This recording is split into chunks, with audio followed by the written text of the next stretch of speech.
চেহারার কোনো ভাঙ্গনি লাগবে না। সেই সাধনাটা কি?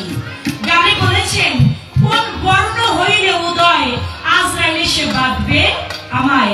আমার দেহের মধ্যে আমি যখন চলে যাব, চলে যাবার আগে আমার দেহের মধ্যে একটা রং উদয় হবে। যে রংটা উদয় হইলে আমি নিজেই বুঝতে পারবো আমি আর দুনিয়ার বুকে কতদিন থাকবো। এই জন্য যারা কামেল মুকাম্মেল তারা কখন কোন টাইমে মারা যাবে এটা তারা বলে যেতে পারে, কিন্তু আমরা যারা সাধারণ ভক্ত এটা আমরা কখনোই বলতে পারি না। তাই আমি আমার বাজারের কাছে জানবো দয়াল গো, আমার দেহের মধ্যে আমি যখন চলে যাবো একটা বর্ণ আমার উদয় হবে। সেই বর্ণটা দেখে আমি নিজেই বুঝতে পারবো যে আমি এই দেশের মধ্যে আমি আর মাত্র 2 দিন আছি, আমি আর মাত্র 3 দিন আছি। কোন সাধনা করলে সেই বর্ণটা আমি নিজেই বুঝতে।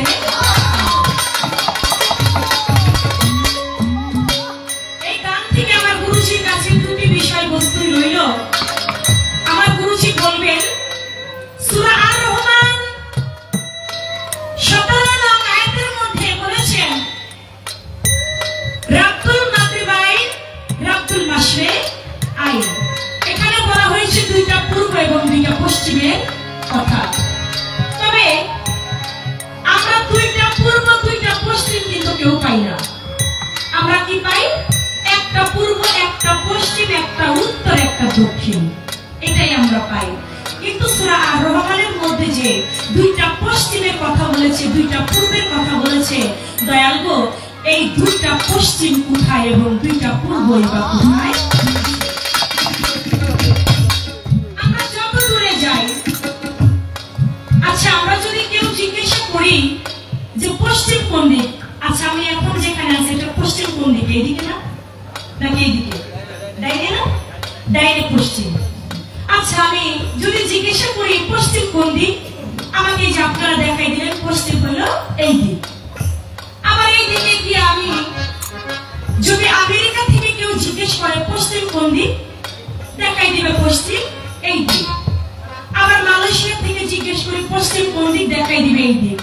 আমি সৌদি আরবে যাই, আমি সৌদি আরবে গিয়ে জিজ্ঞেস করি পশ্চিম কোন দিক, দেখাই দিবে ওই দিক। কিন্তু আসল পশ্চিমটা কোন দিক এটাই আমরা নির্ণয় করতে পারলাম না। দয়াল আমি আসল পশ্চিমটা কোন দিকে এটা একটু জানতে চাই। আমি মক্কা ঘুরে যাই, কাবা ঘুরে যাই, ওইখানে কেউ জিজ্ঞেস করলে বলে পশ্চিম এই দিক। আসলে পশ্চিমটা কোন দিকে এটা আপনি একটু আমাদের সুন্দরভাবে বুঝিয়ে দেবেন।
হয়ে গেল পালা থেকে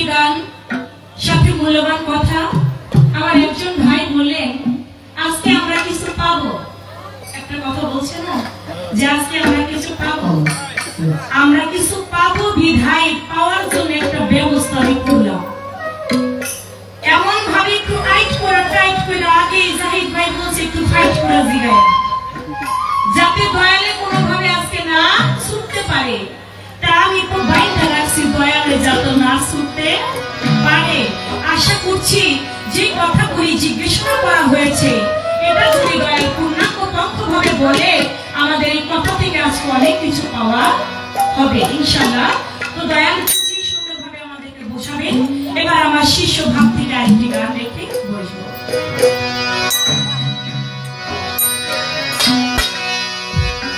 যাই যাবে মোর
গান শুনি, গুরু নাম শুনি, মুর্শিদ নাম শুনি। ভাইজান এই জন্য বলেছে, যাই যাবে আমার জাত তুলমান, তাতেও ক্ষতি নাই যদি আমি আমার প্রাণ বন্ধুরে পাই। আপনারা শ্রীকৃষ্ণ মহাপ্রভুর নাম শুনেছেন। এখানে সনাতন ধর্মের অনেক দাদু ভাইয়েরা আছেন। আমার একজন ভাই, তিনি আমার মুখে এই যে শিষ্য ভাবি এই কথাটি শুনতে চেয়েছেন। যেহেতু আমার শিষ্য পালা কথাটি আমার পালায় চলে এসেছে, বলতে হবে শ্রীকৃষ্ণ মহাপ্রভু তার নাম, এক নাম হইল গোপাল। একজন মা, তিনি গোপালের সাধনা করতেন, গোপাল ভজনা করতেন। তার একটা ছোট্ট একটা ছেলে ছিল, যার নাম ছিল জগা। ওই জগা স্কুলে লেখাপড়া করে। স্কুলে যখন লেখাপড়া করে, দেখা যাচ্ছে ওর সাথে যাইতে সময় কোনো বন্ধু নাই, স্কুল থেকে আসার পর আর কোনো বন্ধু নাই। স্কুলের যে ছেলে মেয়েরা, তারা ওর সাথে কেউ কোনো কথা বলে না। একদিন জগা বলে, কি রে ভাই, তোরা সবাই সবার বন্ধু, কিন্তু তোরা কেউ আমার সঙ্গে খেলা করিস না, আমার সাথে কথা বলিস না, স্কুলে যাইতে সময় তোরা আমার কেউ ডাক দিস না, তোরা তোদের মতো যাস আর আমি একা একা যাই। কেন রে ভাই? কয় জগা, তুই যে জামা কাপড় পরস, এরকম সেরা জামা, পুরান জামা, তোরে যদি আমাদের বন্ধু হয়ে আমাদের লজ্জা লাগে, এজন্য তোরে আমরা কেউ বন্ধু হিসেবে মেনে নেই না। জগা দু চোখের পানি ছেড়ে দিয়ে মায়ের কাছে গেল। মা, ও মা, তুমি কি পারো না আমার একটা ভালো জামা কিনে দিতে? কয় কেন বাবা? কয় আমি স্কুলে যাই, আমার সঙ্গে কোনো পুরাতনে খেলাধুলা করে না, আমার কেউ বন্ধু পায় না, আমি একা একা পথ দিয়ে যাই, আমি ভয় পাই। ও মা, তুমি কি পারো না আমার ভালো একটা জামা কাপড় কিনে দিতে? কয় জগা রে, তুই যখন জন্ম নিলি, জন্মের পরই তোর বাবা চলে গেল। যেই মায়ের ছোট ছোট সন্তান থাকে, যার স্বামী হারিয়ে যায়, সেই মা জানে জীবনটা কত কষ্টের। ছোট ছোট বাচ্চাদেরকে মানুষ করা যে কত কঠিন, সেই মাই ভালো জানে। মা বলতে লাগে, জগারে, তোকে ছোট রেখে তোর বাবা বিদায় নিয়ে চলে গেছে, কত কষ্ট করে যে তোকে আমি মানুষ করি, সেটা আমি মাই ভালো জানি। তোকে যে আমি ভালো একটা জামা কাপড় দেবো বাবা, আমি তো তোকে কিভাবে আগামীকাল তোর মুখে তুই মুখ ভাত দেব, আমি তো সেই চিন্তাই পাচ্ছি না। মা, ঠিক আছে, আমার ভালো জামা কাপড়ের দরকার নাই, কিন্তু তুমি আমার একটা বন্ধু দাও। আমি যখন জঙ্গলের পথ দিয়ে যাই, আমার খুব ভয় লাগে, আমি একা একা যাই না, আমার অনেক ভয় পাই, তুমি আমার একটা বন্ধু দিতে পারো না? কয় জঙ্গলে, তুই যখন জঙ্গলের পথ দিয়ে যাবি, যখন তুই বেশি ভয় পাবি, আমার একটা বন্ধু আছে, যার নাম গোপাল বন্ধু। তুই আমার বন্ধুরে, গোপাল বন্ধুরে একটু ডাক দিস, তোর মনে আর কোনো ভয় থাকবে না। জগা সেদিন স্কুলে যায়, মধ্যখানে মধ্যপথে গভীর জঙ্গলে, জগা বাজার ভয় পায় অন্তরে। মায়ের কথা মনে পড়ে, গোপাল বন্ধু বলে ডাক দেয় একবারে, গোপাল বন্ধু, ও গোপাল বন্ধু। যখন ডাক দিছে শ্রীকৃষ্ণ মহাপ্রভু, ছোট্ট একটা বাচ্চা হইয়া, 8 বছরের একটা বাচ্চার ন্যায় ওর সামনে এসে দাঁড়াইছে। কি বন্ধু, তুমি আমাকে ডাকছো? ও বুঝছি, তুমি আমার মায়ের গোপাল বন্ধু না? আমার মা যদি আগে তোমার কথা বলতো, আমি তোমার আগেই ডাকতাম, তুমি এতদিন কইছি না। আমি এই পথ দিয়া যাই, রোজ রোজ ভয় পাই, আজকে একটু বেশি ভয় পাইছি, কারণ আজকে কেমন মেঘলা আকাশ তো। তোমাকে আমি ডাকছি, তুমি আমার কাছে আসছো, আমি বড় খুশি। তুমি আমাকে স্কুল পর্যন্ত আগাই দিবা? স্কুল পর্যন্ত আগাই দেয়। এমনিভাবে স্কুলে যায়, গোপাল বন্ধু আগাই দেয়। কিছুদিন পরে মাস্টারের মা মারা গেছে। যে স্কুলে লেখাপড়া করে ওই মাস্টারের মা মারা গেছে। মাস্টারের মায়ের হলো শ্রাদ্ধ। পরের দিন ছাত্রছাত্রীরা স্কুলে এসেছে, বলে আগামী বৃহস্পতিবার আমার মায়ের শ্রাদ্ধ, তোমরা যারা আমার ছাত্রছাত্রীরা আছো তোমরা কি দিবা আমার মায়ের শ্রাদ্ধে? এক ছাত্র বলে স্যার আমি 500 টাকা দিব, আরেক ছাত্র বলে স্যার আমি 200 টাকা দিব, আরেক ছাত্র বলে আমি 1000 টাকা দিব।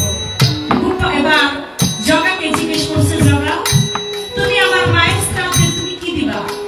কয় স্যার আমি যদি কিছু দিতে চাই আমার মায়ের কাছ থেকে অনুমতি না নিয়ে আমার পাড়ার ফায়দা নাই, কারণ আমার তো কিছুই নেই। দৌড়াই গেছে মায়ের কাছে, মা আজকে মাস্টারে জিজ্ঞাসা করেছে মাস্টারের মায়ের শ্রাদ্ধ বৃহস্পতিবার, আমি সেই শ্রাদ্ধে কি দিব? বলে আমি তো তোকে পড়াইতে গিয়ে আমি হিমশিম খাই, তুই মাস্টারের মায়ের শ্রাদ্ধে কি দিবি এটা তুই আমার কাছে জানতে আইছস? তুই মাস্টারে গিয়ে আমি কিছু দিতে পারবো না। মা আমি যদি মাস্টারে নিষেধ করি মাস্টারে আমার আর ভালোবাসবে না, আমাকে আর অন্যান্য ছাত্রদের মতো আদর করবে না। ও মা আমি কেমনি গিয়ে বলি যে আমার মা কিছু দিতে পারবে না? এটা বলে মনে মনে কষ্ট পায়, কাঁদতে কাঁদতে যাইতেছে। ওই মাস পথে গোপাল বন্ধুকে ডাক দিছে, গোপাল বন্ধু আগামী বৃহস্পতিবার আমার মাস্টারের মায়ের শ্রাদ্ধ, আমি আমার মায়ের কাছে কিছু চাইলাম, আমার মায় কয় দিতে পারবে না। বন্ধু আমি কি করি কত? যদি না দিই মাস্টারে কি আমাকে ভালোবাসবে? অন্যান্য ছাত্রদের মতো কি আমাকে আদর করবে? আমাকে তো আদর করবে না। গোপাল বন্ধু বলে, জগারে তুই কি বলবি তোর মাস্টারকে, তোর মাস্টারের মায়ের শ্রাদ্ধে যত লোক আসবে 1000 নাই 5000 নাই সমস্ত মানুষদেরকে তুই দই বিতরণ করে দই খাও। গোপাল বন্ধু আমার কোনো টাকা নাই, আমি এমন একটা কথা বলবো, আমি দায়িত্ব নিলাম, তুই গিয়ে বলবি আমি দই খাও। বলে ঠিক আছে। মাস্টার জিজ্ঞেস করলো, কি রে তোর মায়ের কাছে শুনছিস নাকি, কি দিবে তোর মা? বলে শুনেছি আমার মা তো দই দিতে চাইছে। কয় দই খাওয়াবে? বলে হ্যাঁ, আপনার এখানে যত মানুষ আপনি দাওয়াত করবেন আপনার মায়ের শ্রাদ্ধে, আমি জগা সমস্ত মানুষদেরকে সেদিন দই বিতরণ করে দই খাওয়াবো। বুঝিস কিন্তু তুই কিন্তু আবার আমার নামটা কাটিস না মানুষের মাঝে। বলে না স্যার, আপনি যত মানুষ নিমন্ত্রণ করবেন সমস্ত মানুষদেরকে আমি দই খাওয়াবো। বৃহস্পতিবার চলে আসছে, অন্যান্য খাবার পরিবেশনা শেষ হয়ে গেছে, জগার আসে না। মাস্টারে কয় কি রে জগা আসে না কেন? এখন তো দই দিবার সময় হয়ে গেছে, এখন যদি না আসে, দই যদি আমি মানুষকে না দিতে পারি তাহলে তো আমার নাক কান কাটা যাবে। কিছুক্ষণ পরে জগা ছোট্ট একটা খুঁটি দই নিয়ে মাস্টারের হাতে দিচ্ছে, স্যার এই দেন এই যে দই। কয়টা আনছো? সেরকম কয় একটাই। কই একটা দই দিয়ে আমি 1000 মানুষকে কেমন করে খাওয়াবো? এই জায়গা তুই পারবি না, আমি নিষেধ করছি, তুই পারবি না, আমাকে আমি নিষেধ করছি, কিন্তু তুই আমাকে 1 কোটি দই দিছস, এই 1 কোটি দই দিয়ে 1000 মানুষকে কেমনে খাওয়াবো? এইটা বইলা মাস্টারের হাতের মধ্যে লাঠি দিয়া জগারে এমন ভাবে মারতেছে, মারতে মারতে একবারে রাস্তার সাথে শোয়ায় ফেলেছে। তখন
দয়াল ও গোপাল বন্ধু, তুমি কি দেখো না মাস্টারে আমাকে মারে? তুমি কোথায় আছো আমার এই নিদানে? গাইতে একটা আওয়াজ শুনতে পায়, জগারে তোর মাস্টারের হাত থেকে ওই দইটা তুই নে। তুই নিয়া এখানে যত মানুষ আছে এক চামচ করে দই সমস্ত মানুষকে দিতে থাক। মাস্টারের হাতে লাঠিটা ধরে কয়, স্যার আপনি আমার গায়ে আর একটা বানিয়ে দিবেন না। আমি এই এক ফুটি দই আমি আজকে হাজার মানুষকে খাওয়াবো। কিভাবে সম্ভব? নে তুই খাওয়া, দেখি কেমনে পারস। হাতের মধ্যে এক ফুটি দই নেওয়া সমস্ত মানুষকে খাওয়াইতে লাগলো। মানুষকে খাওয়াই 1000 মানুষকে খাওয়াইলো, তারপরও দই অর্ধেকটা বলে দই শেষ হইল না। মাস্টার এই দৃশ্য দেখে বলে, জগা তুই এই দই এক ফুটি দই তুই 1000 মানুষকে খাওয়াইলি, তারপরও দই শেষ হইল না, অর্ধেক ফুটি হয়ে গেল। তুই এই দই কই পাইছিস? এই দই কই পাইছিস সেটা তুই আমাকে বল। বলে এটা আমার গোপাল বন্ধু আমাকে দিছে। বলে কোথায় তোর গোপাল বন্ধু? আমি তাকে দেখতে চাই। বলে আসো তাহলে আমার সঙ্গে। নিয়ে গেছে সে যোগ করে। কই তোর গোপাল বন্ধু? কই এই যে আমার সঙ্গে খারাপ। কই আমি তো দেখি না। কই এই তো আমার সামনে একটু দাঁড়িয়ে আছে। কই আমি তো দেখি না। গোপাল বন্ধু বলে, শ্রীকৃষ্ণ বলে, ওরা আমাকে দেখবে না যে আমার ভক্তকে ভালোবাসে না, আমি তাকেও ভালোবাসি না। ওদের চোখ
ডানিস ডানিস আসবে এই ভাই যে বন্ধু সস্তা রাইস নিন আমাকে 100 টাকা দিয়ে 10 ভাগ করেছে আমি তার প্রতি সালাম রাখছি এই ভাই যে ভাইকে তুমি ছিলে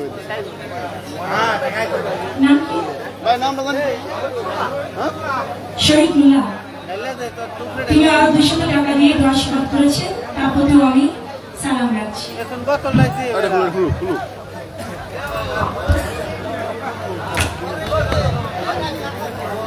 পুরো মানে পানি থাকুনি 2 বোতল বললে পাস লেগেছে কারো তাহলে ফুলু পাস লাগালে নৌ সম্রাট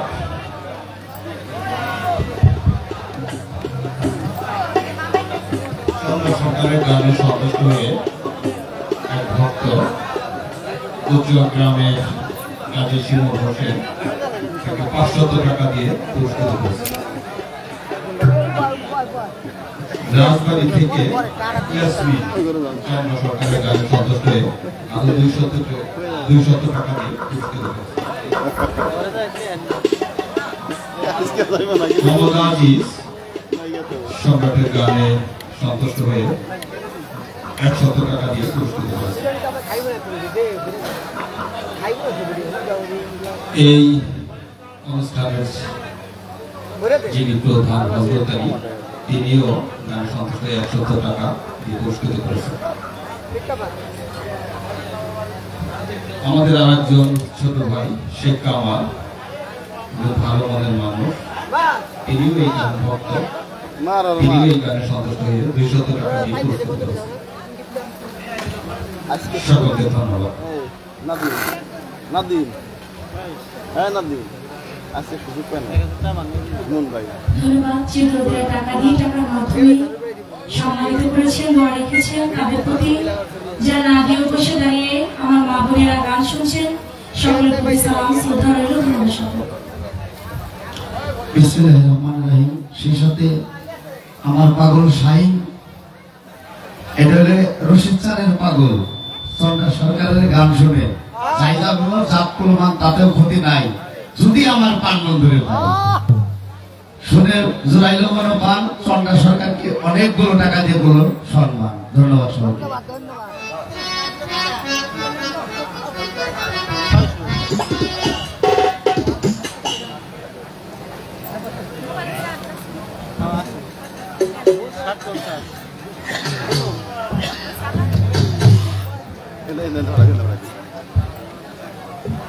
Hey, sudden door. Na.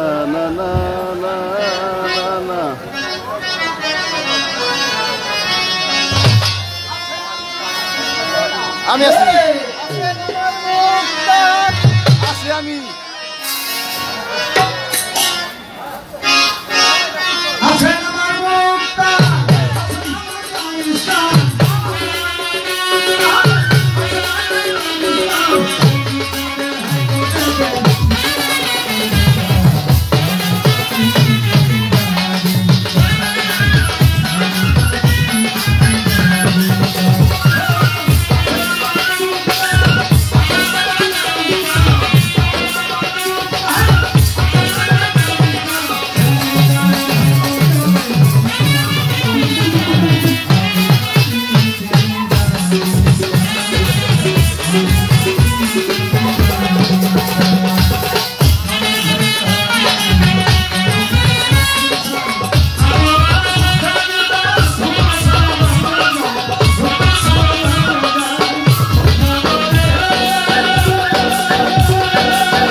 সর্বজন আসরেতে চাঁদের আলো দিতে পারে।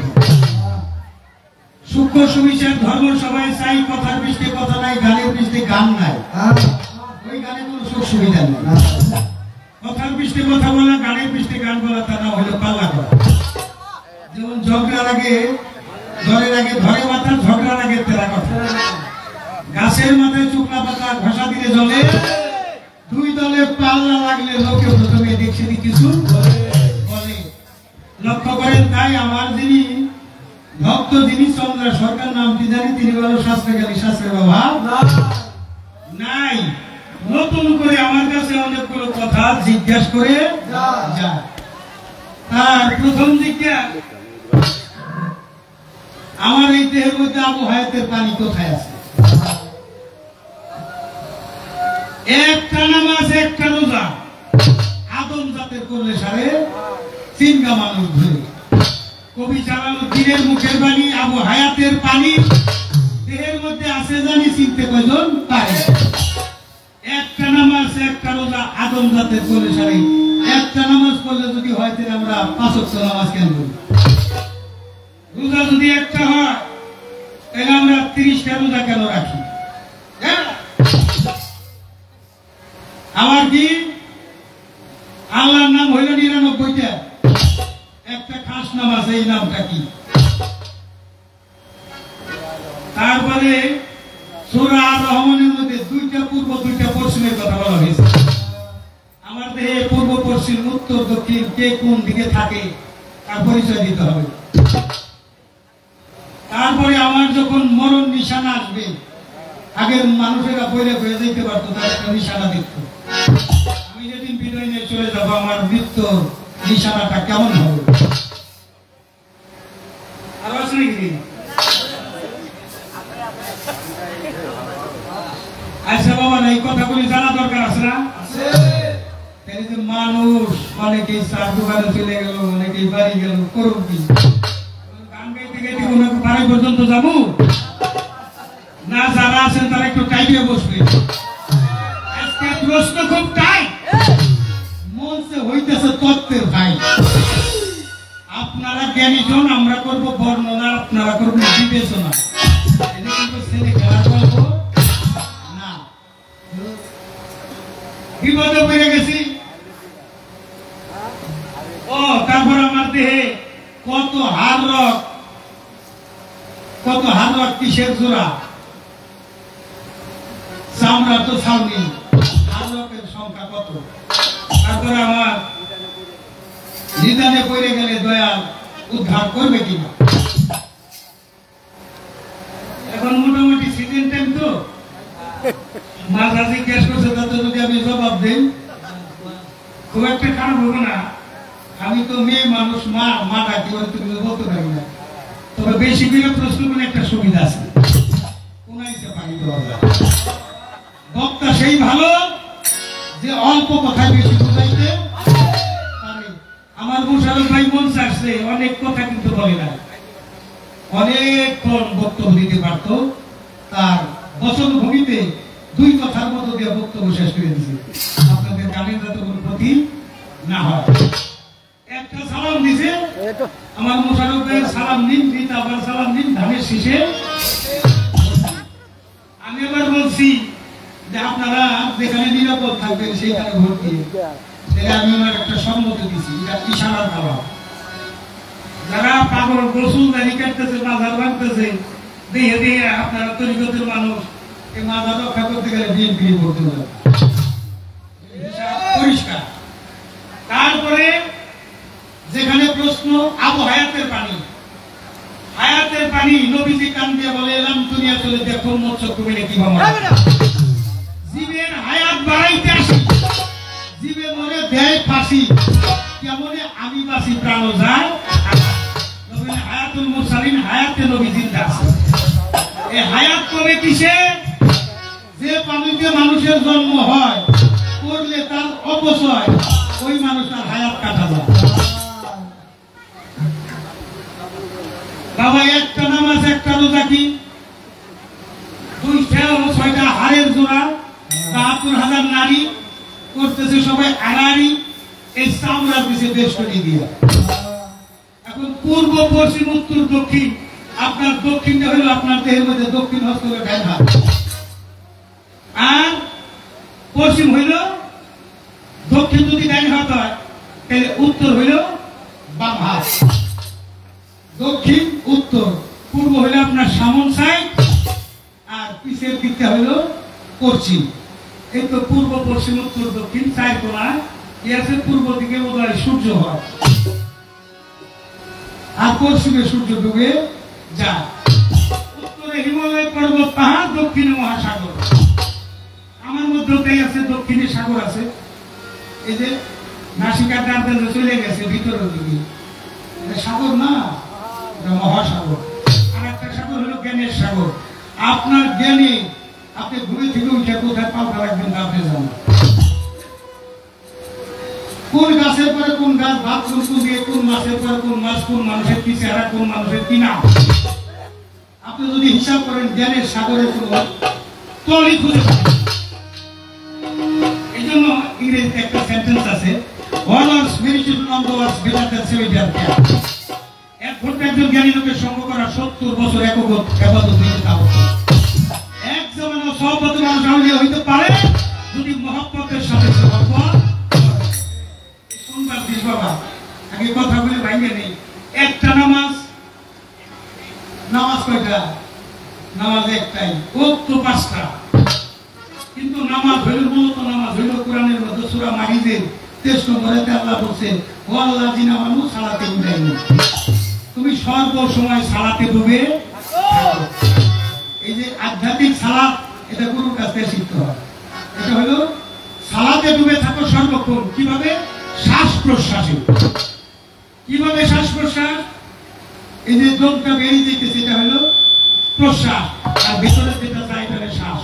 শ্বাস প্রশ্বাসে আল্লাহ নামে দম টানো, ও নামে ছাড়ো, মুর্শিদ দরজক সামনে ধরো। একটা গান আছে, খুব সাবধানে বলিও কথা জবানে তোমার, তোমার কথায় মনে কষ্ট পাই না যে কেউ। খুব সাবধানে বলিও কথা জবানে তোমার। পাও ফেলো রাস্তা দেখিয়া, যে পথে যাবে হাঁটিয়া, সোজা ধুইয়া বাঁকা রাস্তায় হাঁটিও না। খুব সাবধানে বলিও কথা জবানে তোমার। হস্ত রাখো সৃষ্টির সেবায়, সেবায় যেন ত্রুটি না হয়, সেবাতে খুশি যেন থাকে করোয়া। নফসাম মারা করো দমন, তোমার দূর হয়ে যাবে কাল সমন। নফসাম মারা করো দমন, দূরে যাবে কাল সমন। নফিয়ত বা জিকির করো দমেতে তোমার। এই যে নফিয়ত বা জিকির, সর্বক্ষণ সালাতে ডুবে থাকো। সালাতে মুমিনের মিরাজ। আর সালাতুল মিরাজুল মুসলিমিন লেখা আছে নাকি? সালাতে মুসলমানের মিরাজ হবে লেখা আছে? আর সালাতে মিরাজুল আমানও লেখা আছে? আর সালাতে মিরাজুল ইনসান লেখা আছে? আর সালাতে মিরাজুল মুত্তাকিন লেখা আছে? লেখা হলো আর সালাতুল মিরাজুল মুমিনিন। মুমিন বান্দার সাথে সালাতে মিরাজ হবে। এই মিরাজটা কোন মিরাজ? রাসূল করছে মিরাজ আল্লাহর সাথে, আর আমরা হাদিসে পাই মিরাজ মুমিন বান্দার সাথে হবে 5 বার। আর একটা মিরাজ হইল দাইমুস সালাতে প্রত্যেকটা শ্বাস প্রশ্বাসে তোমার মিরাজ হইল। এটা হলো সালাত। এই সালাতটা তোমার করার আগে তোমার হাত দুটো পবিত্র রাখতে হবে। হাত দিয়ে কাউকে আঘাত করা যাবে না, হাত দিয়ে চুরি করা যাবে না, ডাকাতি করা যাবে না, মুখে মিথ্যা কথা বলা যাবে না। মুখ পবিত্র হয়ে যাবে, তাও সৎ পথে হাঁটবে, তাও পবিত্র হয়ে যাবে। নফস মারা, এটা পরের নারী পরের দ্রব্য হরণ করো না, পারে যেতে পারবে না। এই যে আপনি সুদও খাইলেন, ঘুষও খাইলেন, নামাজও পড়লেন, কাজলে সূরা মাউন নাযিল হয়েছে। এক প্রকার নামাজের ওয়াল নামক দুজক, তারা নামাজে বেখবর। নামাজ পড়লে তোমার তখন পবিত্র হয়ে যাবে। তোমার মালিক যদি তোমার স্মরণে থাকে, মালিক যদি স্মরণে থাকে, তোমার একটা নামাজেই ইমানের সাথে বিদায় চলে গেল, তোমার নামাজ ক্লিয়ার।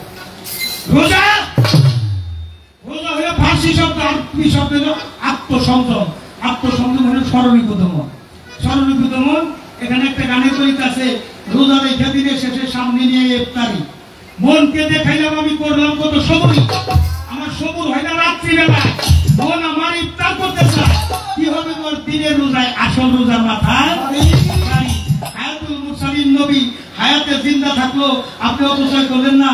আপনার সালাতে আল্লাহর দিদার হয়ে গেল একটা সালাত আর একটা রোজা, অর্থাৎ আপনি 30টা রোজা রাখেন, যদি রিজাতে একটাই রোজা হলো 12 মাস।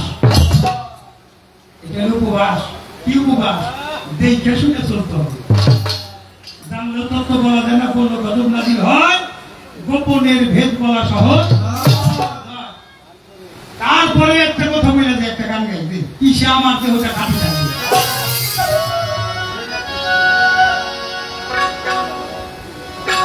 তোমার সদরে শ্বাস করছো ভালো, ভিতর যদি এলো মেনো,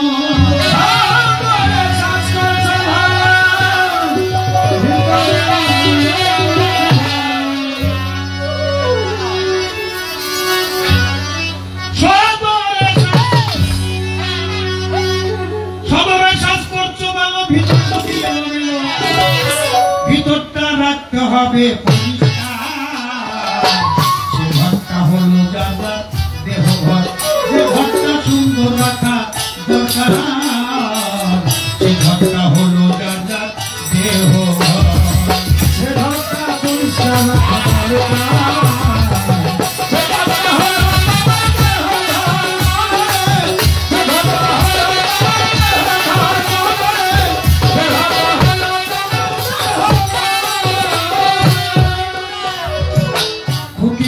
পাকা করে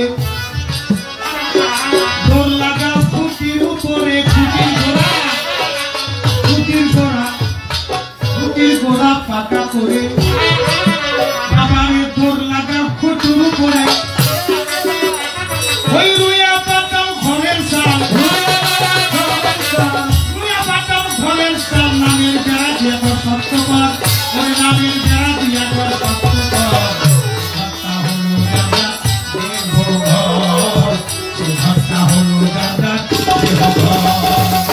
যে ঘরটা সুন্দর রাখা দরকার, সে ঘরটা হলো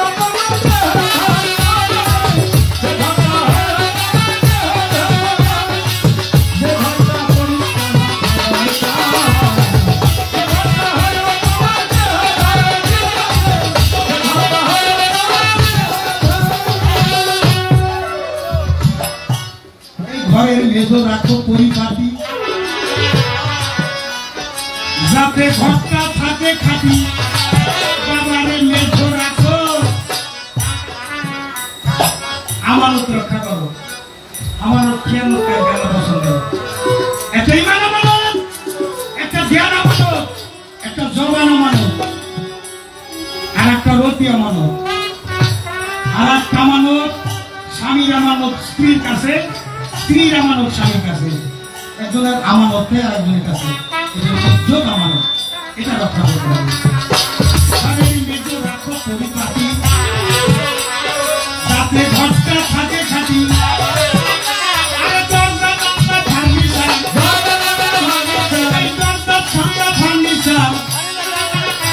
এই ঘরে পড়াও অলঙ্কার, ঘরে পড়াও অলঙ্কার, ঘরটা হলো রাজা দেহ ঘর, সে ঘরটা হলো রাজা দেহ ঘর, সে ঘরটা সুন্দর রাখা দরকার, সে ঘরটা হলো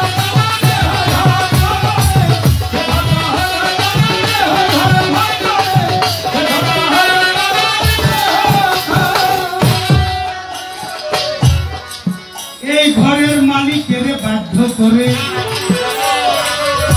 তুমি বাস করো ঘরের ভিতরে, ঘরের মালিকের ওই মালিকের বাধ্য করে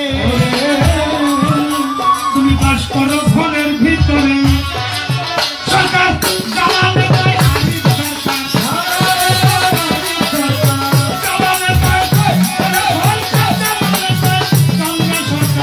আসতে পারে বৃষ্টি ধরব, আসতে পারে বৃষ্টি ধর, সে ঘরটা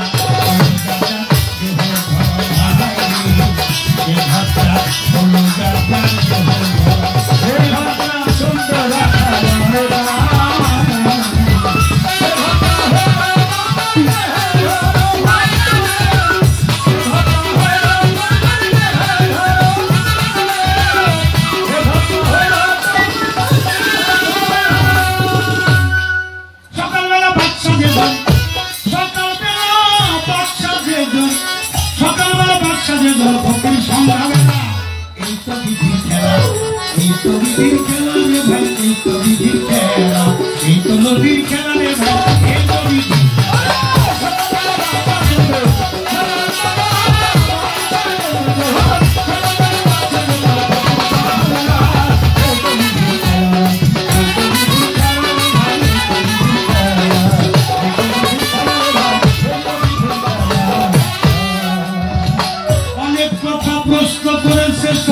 সরকার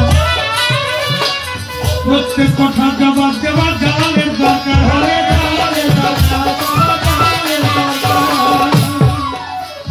ধীরে ধীরে বলবো কথা করবো বর্ণনা চলাফেরা পালন করলাম এই তো কামনা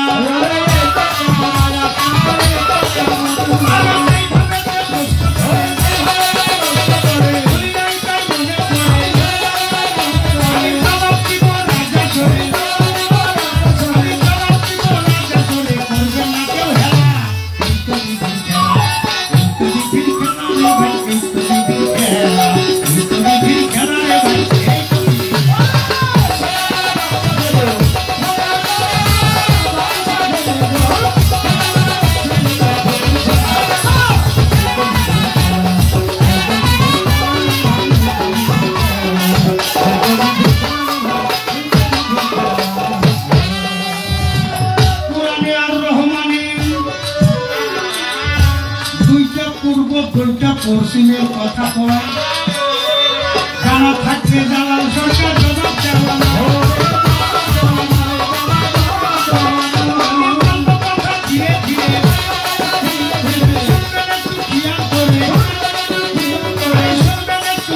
করে বলবো খোলা মেলা এই তো বিধির খেলা এই তো বিধির খেলা রে ভাই এই তো নদীর খেলা এই তো নদীর খেলা রে ভাই এই তো বিধির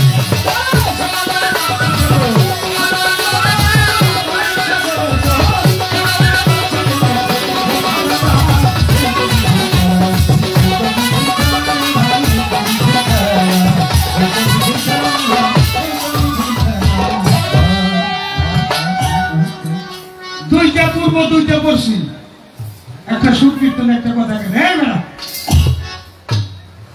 খুব আসতে গুরুত্বপূর্ণ কথা বাবা গুরুত্ব দিয়ে শুনতে হয় এই যে উঠা করতেছেন এটা ক্ষতি বাবা এই যে আমরা শিল্পীরা দাঁড়ায় মিউজিক বাজাই এই সময় যাইতেও পারবে নাচতেও পারবে কিন্তু শাস্ত্রে একটা কথা আছে নাম অপরাধীর কম আছে কিন্তু বস্তু অপরাধীর কম নাই বস্তু হলো ধ্যানী এখানে অনেক আল্লাহর আশেপাশে পীর মুরিদ আছে অনেক ভক্ত আছে তারা একটা জায়গায় বসে লোকের পাতে জিকিরের মধ্যে দিয়ে গানটাকে ইসলাহিতে ফরজে পরিণত করছে তারা 82টা গান শুনে না গানে আত্মার পরিচয় আত্মার খোরাক হয় তারা চাতক পাখির মতো তাকে আছে 40 মন দুধের মধ্যে 100টা পানি যদি আরে 40 মন পানির মধ্যে 100টা দুগ্ধ থাকলে হংসরাজ পাখি দুগ্ধটা সংগ্রহ করবে কিন্তু পানি স্পর্শ করবে আপনার চলাফেরায় একটা মানুষ আপনি ওই জায়গায় থেকে তার সরাই দিলেন গুরুবর্জ থেকে ক্ষমতা ওই জায়গায় তার পৌঁছাই দিতে পারেন এটার নাম অপরাধী ক্ষমা আছে বৈষ্ণব হলো ধ্যানী বৈষ্ণব অপরাধী ক্ষমা নাই তাদের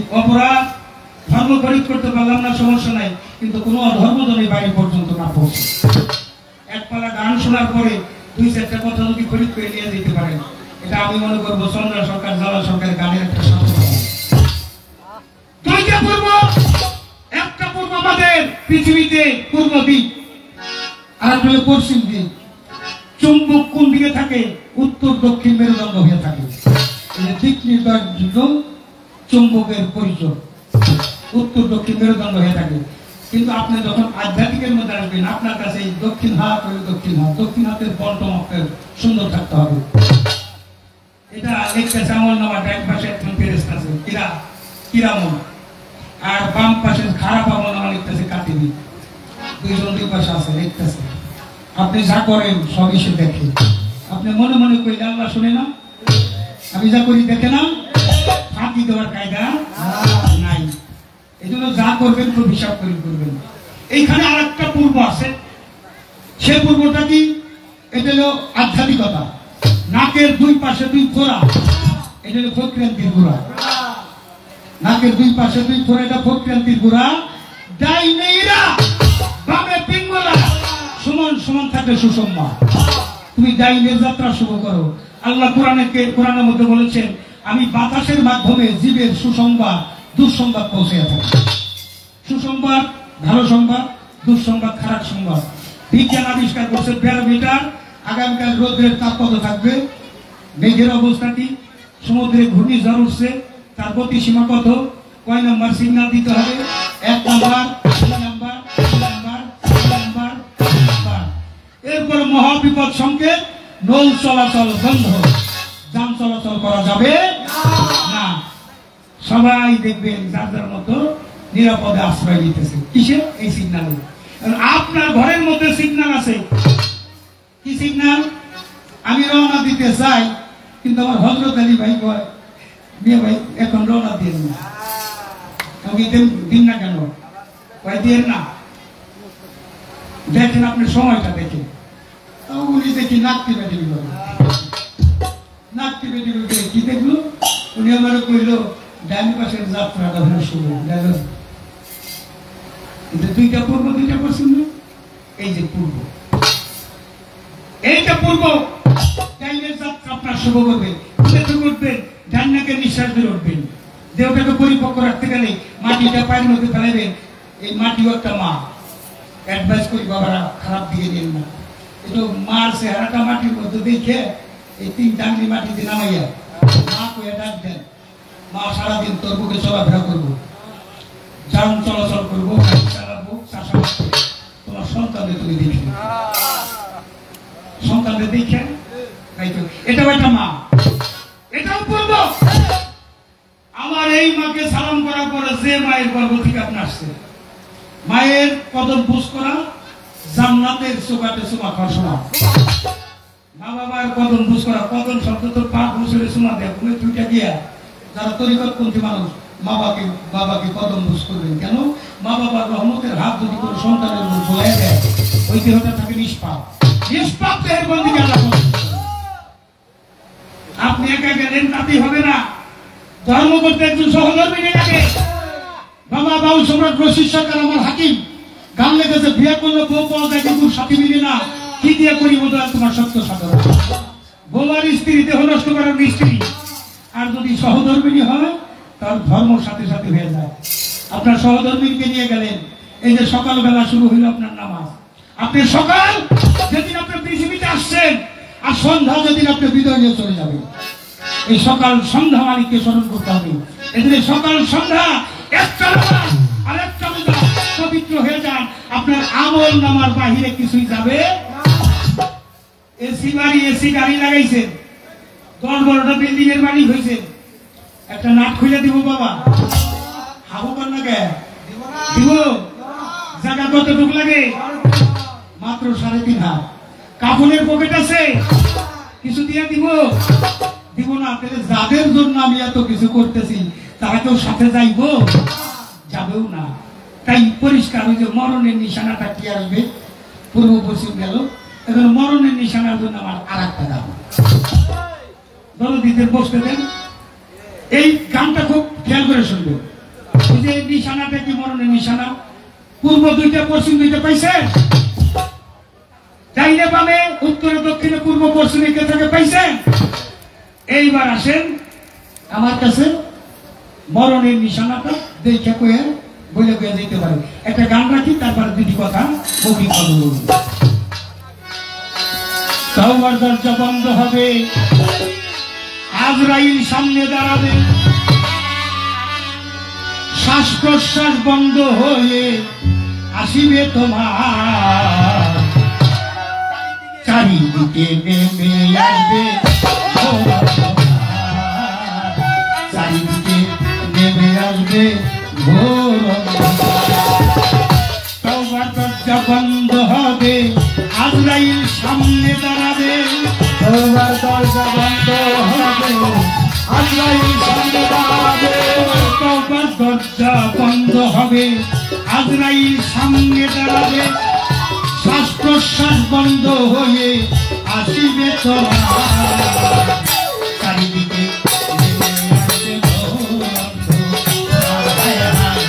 চারিদিকে নেমে আসবে ঘোর।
ভয়ঙ্কর চক্ষু থাকবে বুকেরই উপর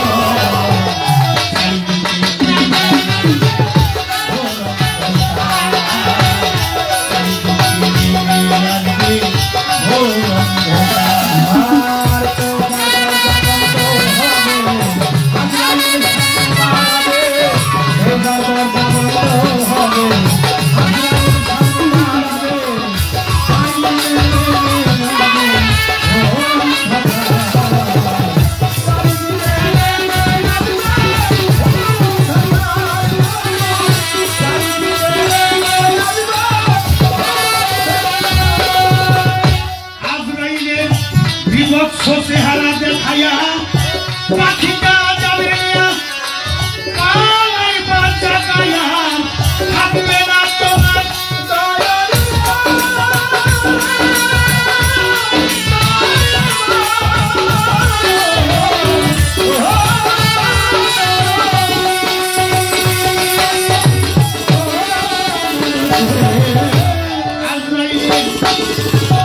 বিভৎস চেহারা দেখাইয়া পাখিটা যাবে নিয়া পালাই বাচ্চা গায়া থাকবে না তোমার দুর্বর্ষ থাকতে দিলে ভেবে কয় সন্তান জ্বালাবে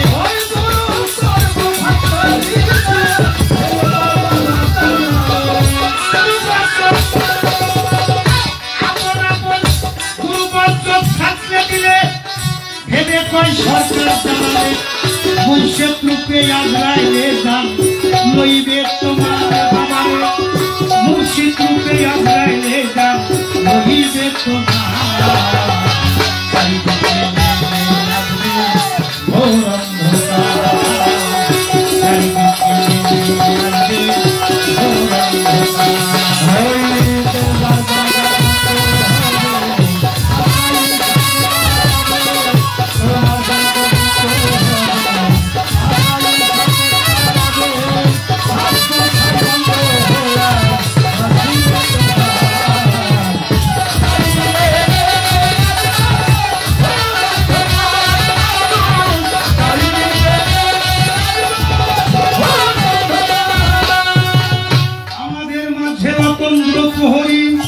উপস্থিত পুলিশ ভাই নির্বিঘ্নের পক্ষ থেকে সালাম শ্রদ্ধা রেখে যান আছেন আমার প্রিয় নেতা মুশারফ সিকদার মঞ্চেতে বসিয়া মেহমানদের আদর করবেন বাড়ির মালিক যারা ভলেন্টিয়ার ইশারায় বলিয়া রাসূল পাক ও আজরাইলের চেহারা দেখে বর্ণনা করে যায় রাখো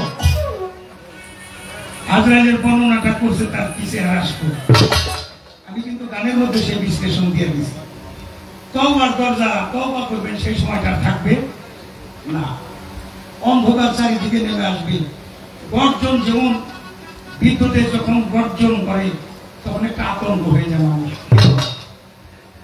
গর্জনে দিচ্ছে সারা আসিতেছে সামনে ঘূর্ণিঝড় অর্থাৎ এই পৃথিবী কিয়ামত হওয়ার আগে ঘূর্ণিঝড়ে সবকিছু প্রলয় হয়ে যাবে আমার দেহের মধ্যে সবকিছু যখন প্রলয় হয়ে যাবে তখন আমার দেহের মধ্যে এই 7 সমুদ্র 13 নদী শুকিয়ে যাবে যারা আসে যারা ওলি আল্লাহ তারা বইলা যেতে পারে তারা ওই 21 দিন আগে থেকে তাদের কাছে একটা সিগন্যাল আসে 24 ঘন্টা আগে একটা সিগন্যাল আসে 12 ঘন্টা আগে একটা সিগন্যাল আসে আবার মৃত্যুর পহরের আগের মুহূর্তে একটা সিগন্যাল আসে জানে তাই তারা আল্লাহর নাম রাসূলের নাম জবানে পাঠ করতে করতে বিদায় নিয়েছিল আর এটা বাবা কর্ম করে জানতে হবে এটা একটা সিগন্যাল আছে তোমার মৃত্যুর আগে তোমার যখন আর তুমি শ্বাস প্রশ্বাস টানতে পারতেছো বন্ধ হয়ে যেতেছে শ্বাস প্রশ্বাস বন্ধ হয়ে আসবে তাহলে শ্বাস প্রশ্বাস টুকে আছে হাত রিটায়ার পাও রিটায়ার কিছুই নাই শুধু শ্বাস প্রশ্বাসটা তোমার দেহের উপর অবস্থিত আমার আল্লাহ রাসূল বলেছেন যখন আজরাইল বুকের উপর হাতটা রাখলো মনে হয় 7 আসমান একসাথে আমার বুকের উপর চাপ